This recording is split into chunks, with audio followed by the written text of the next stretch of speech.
Good morning everybody, this is Matthew Johns at London Putting Academy. I hope you're well.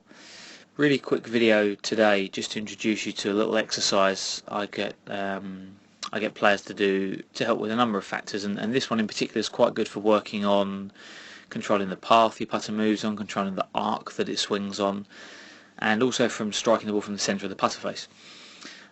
So what you'll see here is that the player has the toe of the putter pretty much touching the edge of the skirting board there. They're not really putting any pressure into it, it's just kind of gently up against it, so you know there's no gap there between toe of putter and skirting board.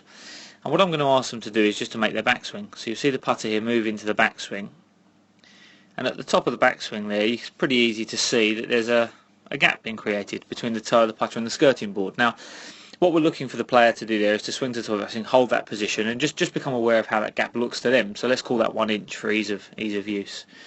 From there, we're going to get them to return the putter back to the start point, so back on the wall. And again, you can see toe of the putter now back where it started against the centre of the skirting board. That's going to help control the central strike on the putter face. And then finally from there, we're going to move through to the end of the follow through. And what we're looking to do here is just create a similar size gap between the toe of the putter and the skirting board. So we've got similar length back and through swing. We've got the putter starting up against the skirting board there, and then we've got the putter moving. Let's just take that back to the start for you.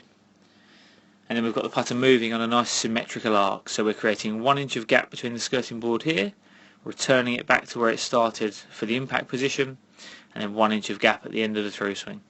And as I say, that's a very simple way there of just working on arc, path, a little bit with face rotation, and definitely on your strike point.